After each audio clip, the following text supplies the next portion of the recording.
Приветствуем наших подписчиков и гостей нашего канала. Друзья, мы вас всех приветствуем в изобилии и достатке. Сегодня в этом видео мы уделим внимание кладбищу, поговорим о том, чего ни в коем случае нельзя делать на кладбище, чтобы не навлечь на себя, ни на своих членов семьи никакой беды, а также какие стоит соблюдать правила на кладбище. Многие не знают, а возможно знают, но забывают. Давайте с вами проговорим. Также мы поделимся очень важной, друзья, и ценной информацией касательно кладбища, как правильно входить, что нужно делать, чего нельзя делать, для того, чтобы вы знали и понимали, что кладбище – это не место для переговоров, это не место для сплетен, это не место для посиделок, это совсем другой мир. И далее, друзья, мы с вами более подробно об этом поговорим. Прямо сейчас ставьте лайк этому видео, а в комментарии просто напишите одно слово «жизнь», и пусть Вселенная приумножит все мыслимые и немыслимые блага в вашей жизни. Также, друзья, всех хотим поблагодарить за донаты, которые вы нам отправляете. Друзья, нам очень приятно. Итак, давайте начинать. Каждый из нас рано или поздно приходит на кладбище. Как правило, мы приходим на кладбище для того, чтобы вспомнить своих близких, родных, навестить могилку и так далее. Но здесь нужно понимать и знать о том, что кладбище – это не просто какое-то место, где захоронен человек, это совсем другой иной мир, где действуют и живут свои законы. Очень часто бывает так, что люди приходят на кладбище, начинают кричать, громко разговаривать, устраивать драки, пьянки, даже бегать и так далее. Это ни в коем случае нельзя делать. Вы должны понимать и то, что кладбище – это не музей, где вы их желаете рассматривать другие могилки. Боже, избавь! Это место, где вы должны прийти и на могилку своих близких, родных или знакомых, сделать свои дела и после этого идти. Кроме того, когда вы идете на кладбище к своим родным, близким людям, ни в коем случае не заходите на чужие могилы. Ни в коем случае не стоит там ничего поправлять, переставлять, что-то искать и так далее, и так далее. Если могила заброшена, и бывает так, что вот вы вот прямо захотели навести на этой могилке порядок, и сделайте это, но вы должны понимать и то, что вы подошли, навели порядок, сделали то, что вы посчитали нужным, после этого помолились за усопшего и идете заниматься своими делами. Кроме того, ни в коем случае никогда не бросайте мусор на чужие могилы. Очень бывает так, что люди приходят на могилы своих родных, близких, начинают там убирать что-то, и ту же травку, какой-то мусор начинают бросать на другие могилки или рядом с другими могилками. Этого не стоит ни в коем случае делать, девочки и мальчики. Для этого возьмите мусорный пакет с собой, весь мусор, который есть, соберите и как правило, на кладбище или возле самого кладбища есть урна, вынесите и выбросите, но никогда не делайте этого. Далее, никогда, ни при каких обстоятельствах нельзя ничего брать с кладбища. Помните о том, что кладбище, как мы уже сказали ранее, это другой мир. Можно сказать, это другая даже планета, на которой есть свои законы, правила, и запомните, это принадлежит мертвым. И здесь очень важно осознавать это и понимать. Также очень часто мы с вами приносим цветочки. Кто-то живые приносит, кто-то искусственные. Это у каждого на усмотрение. И, к сожалению, вот кража цветов – это достаточно такой вот прибыльный бизнес для людей, которые не имеют своего определенного места жительства, которые просто берут все, что посвежее, покрасивее, собирают, берут и несут на продажу. Даже бывает так, что вы где-то находитесь возле кладбища, такой стихийный рыночек образовался, вы видите красивые цветочки, начинаете покупать. Ни в коем случае этого не делайте, будьте лучше покупать это в специализированных магазинах. Почему? Потому что бывает так, что это милая бабушка, божий одуванчик, она взяла или перекупила, будем так говорить, вот от людей без постоянного места жительства, у каких-то бездомных и продает. Вы должны понимать о том, что эти именно искусственные вот эти цветочки, они уже имеют определенную энергетику. И, соответственно, вы берете в руки, несете, и после этого непонятно, что происходит. Также даем вам такой вот маленький и очень важный совет, когда вы что-то покупаете на могилу, это касается тех же искусственных цветов, то в таком случае возьмите самое простое, купите зеленкой и зеленкой окропите, или возьмите зажигалкой и некоторые листья именно подожгите, и тогда они уже не будут иметь тот вид, и они не смогут этого продать, соответственно, им это уже будет неинтересно. Но зеленка это самое лучшее. Кроме того, бывает такая ситуация, что вы приходите на кладбище, вы видите, что другие бездомные даже там спят, живут и выносят вот именно цветы вот прямо вот охапками.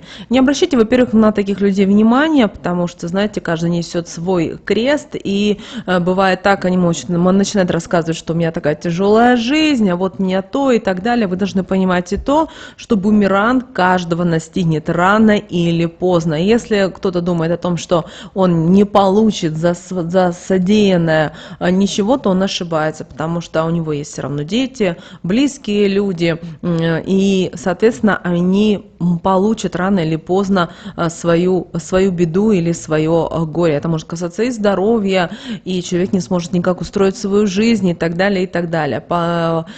Конечно, такие люди головой не умеют думать, не соображают ничего и думают, что вот в данный момент они получили деньги и могут там себе что-то купить и так далее. Поэтому ни в коем случае, во-первых, научитесь ничего не брать с кладбища. Далее, покупайте, старайтесь в специализированных магазинах или у тех людей, которые вот вы знаете, что они действительно вот покупают также в специализированных местах, а не берут что-либо у других людей, которые ходят по кладбищу и собирают. Это очень важно. Кроме того, никогда не переступайте через какие-либо могилы. Это очень важно. Далее, на что еще стоит обратить внимание? Бывают такие ситуации, что к вам, вы находитесь на самом кладбище, у могилы, там что-то делаете, и вас начинает о чем-то просить, что ты не могли бы вы мне одолжить там какой-то инструмент, или не могли бы что-то там дать мне. Ни в коем случае этого не делайте, потому что вы, во-первых, не знаете человека, а может быть вы знаете, если это мы говорим о селах, о деревнях, люди друг друга достаточно хорошо знают, и таким образом могут передать порчу. Вы знаете, что самая страшная порча, это которая делается с помощью кладбища и тех элементов, которые есть на кладбище. Поэтому научитесь, что вы, например, у вас есть определенное какое-то оборудование, там какая-то маленькая сапочка и так далее, вот купили, попользовались, после этого возьмите, поломайте, чтобы никто не мог пользоваться, и выбросите в мусорку. Это очень важно. Кроме того, бывают еще такие ситуации, очень часто люди любят украшать кладбище розами, да, гортензиями, магнолиями, какими-то вазонами и так далее, и так далее. Старайтесь тоже быть внимательными и осторожными, у кого вы покупаете, потому что, опять же, бывает так, что вы купили это от чистого сердца, принесли на могилку своих близких и родных людей, а другой кто-то выкопал, и через полчаса это продается уже перед кладбищем и так далее. Вы должны понимать и то, что те люди, которые это делают, они не понимают и не осознают, что они творят. Но дело в том, что то беду и какое горе они потом приносят, они не задумываются. А мы еще раз повторяем, что кладбище имеет определенные законы, по которым она работает. Кроме того, на территории кладбища никогда, ни при каких обстоятельствах нельзя собирать грибы, ягоды и так далее. И бывает так, что увидишь бабушку старенькую, она продает именно где-то на кладбище, ой, извините, она продает где-то возле рынка, и человек начинает ее жалеть и хочет купить ту же чернику, маслят, шиповника, но вы должны понимать о том, что она не знает, где она это собрала, поэтому переспросите лучше, откуда это у нее, то есть, потому что те люди, которые, знаете, вот и когда вы их спрашиваете, и они искренне отвечают, вы даже на интуитивном уровне будете это чувствовать, и потому что вы должны понимать о том, что то, что растет на кладбище, как правило, его никто не собирает, соответственно, там и ягоды покрупнее, и так далее. Также запомните раз и навсегда, на кладбище никогда не стоит есть и тем более пить. Да, мы хотим, очень часто многие хотят выразить покойному свое почтение, свою благодарность, и, конечно же, для этого приносят какие-то угощения. Но вы должны понимать, что на самом кладбище ничего нельзя употреблять. Дело в том, что также любая еда, которую вы принесли на кладбище, она должна и остаться на кладбище. Поэтому лучше, как вариант, покрошите птичкам или оставьте на могиле. И не обращайте внимания, куда оно идет, как и так далее. Также обращаем ваше внимание, никогда, ни при каких обстоятельствах нельзя приходить на кладбище после 15 часов по вашему местному времени. Почему? Дело в том, что это уже то время, когда активизируются темные силы. Да и вообще после 15 часов уже на кладбище делать нечего. Особенно, когда в зимнее время начинает достаточно рано темнеть. И здесь вот эта жизнь кладбища, она достаточно активна. И, к сожалению, не все вот эти темные силы добродушно будут настроены к таким вот посетителям. Поэтому, если хотите прийти на кладбище, приходите в первой половине дня, и если у вас не получилось, то, возможно, вам лучше прийти это в другой день, но не стремитесь. Также, когда вы посещаете кладбище, вы можете встретить различных животных, птичек, и вы должны понимать о том, что таким образом вы получаете какой-то определенный знак или какую-то подсказку.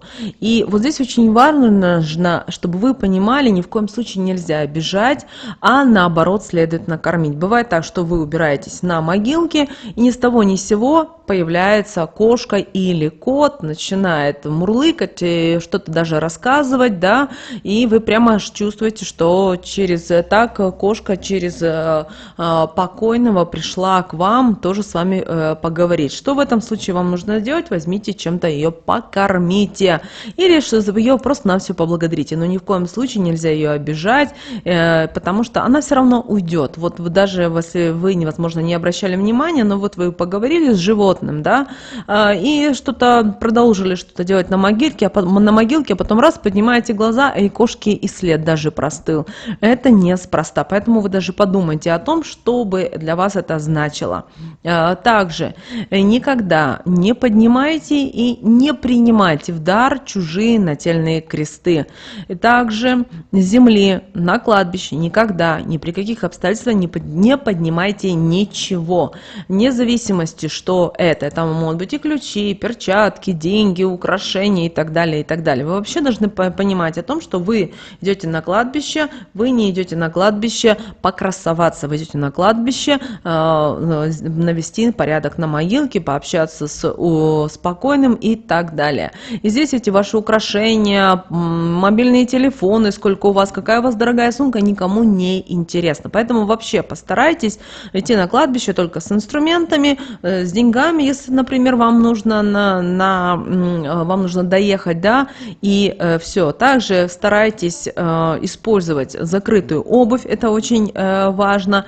Даже, знаете, как лучше использовать закрытая обувь, плюс сверху наденьте именно целлофановые пакеты, это будет лучше всего, особенно если кладбище какое-то старое, или вы знаете о том, что на этом кладбище проводятся какие-то черные дела. Также никогда, ни при каких ситуациях не стоит делать фотографии никаких могил и вообще кладбища. Бывает такая ситуация, что кто-то из ваших знакомых не может посетить, да, могилу, и вот ему нужно, просит вас сделать фотографию, например, для того, чтобы посмотреть, как там выглядит могила, или что-то сделать и так далее. В таком случае сфотографируйте, отправьте и удалите у себя везде с телефона, насколько это возможно. Но ни в коем случае фотографии с кладбища хранить в своем телефоне не стоит, потому что вы должны еще раз понимать, что вы видите фотографию, но это в то же время фотоаппарат, ваш телефон, он делает фотографию в определенное время, в определенное место, с определенной энергетикой. И поверьте, на кладбище нет ничего хорошего и доброго. Также, если вы храните дома фотографии с кладбища, это также не очень хорошо. Убирайте, выносите, это вам не нужно. Кроме того, что еще нельзя делать? Нельзя на кладбище мусорить, разговаривать, материться. Также нельзя выгуливать домашних животных, ездить на велосипедах, самокатах, роликах. Также ни в коем случае нельзя курить, распивать спиртные напитки. И вообще старайтесь, чтобы у вас на кладбище как можно меньше открывался рот. Это также очень важно. Далее, на что еще стоит обратить внимание? Кто был на кладбище, знает, что есть на кладбище ворота и есть калитка. Запомните раз и навсегда одно простое правило. Вы, как человек, который ходит по этой земле, вы заходите через калитку, а тех, кого несут, только через ворота. Это очень важное правило. Если будете идти через ворота, вы через некоторое время вас также понесут. Далее, очень часто бывает так, что вы приходите на какое-то заброшенное кладбище, да, к своим близким, родным людям, особенно это касается в деревнях, в каких-то, возможно, крупных городах, у каждого по-разному ситуация. Запомните, даже если нет забора, это не значит, что вы можете ходить, как вы хотите. Все равно заходите через калитку, потому что на любом кладбище все равно есть определенный план этого кладбища. Возможно, нету забора, нет какой-то сетки, бывает, но ни в коем случае не стоит перебегать, чтобы быстрее дойти до какой-то могилы и так далее. У вас есть калитка.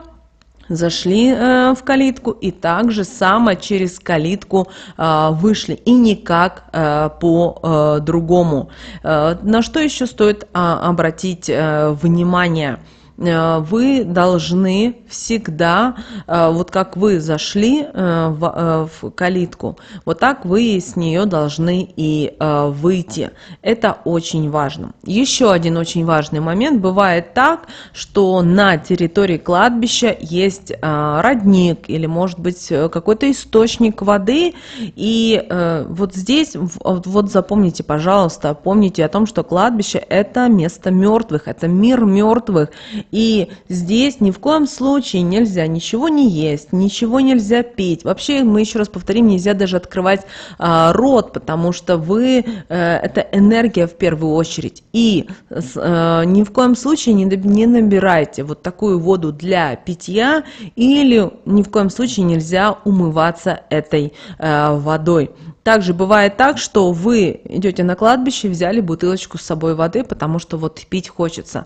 Дошли до кладбища, выпили воду, но уже на самом кладбище и уже после этой водой ни в коем случае не пользуйтесь, она уже пропиталась. Выбрасывайте эту бутылочку с водой и лучше купите в магазине, зайдите, но ни в коем случае не пейте больше воду, потому что, опять же, вода, вы знаете, она сильно впитывает энергетику. И что вы впитает через вас эта вода, как она поменяется ее структура, никто не знаете. Поэтому, пожалуйста, будьте здесь очень внимательны и осторожны.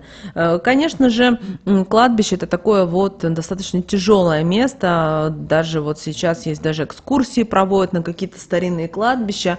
Большая просьба, не старайтесь ходить на такие экскурсии, потому что все-таки, еще раз, это мир мертвых. Это не мир живых. И что в конечном итоге у вас получится в жизни, вы знаете, только, наверное, Бог знает. Так что используйте эти правила, эти советы. Друзья, мы всем желаем здоровья, благополучия, достатка. Ставьте лайк этому видео, если вам понравилось это видео, друзья. Но прямо сейчас на экране вы видите два всплывающих окна. Это следующие, друзья, рекомендованные видео для вас. Нажимайте на то видео, которое вам на интуитивном уровне понравилось больше, и смотрите. Друзья, всех вам мыслимых и немыслимых благ. Услышимся с вами уже буквально в следующем видео.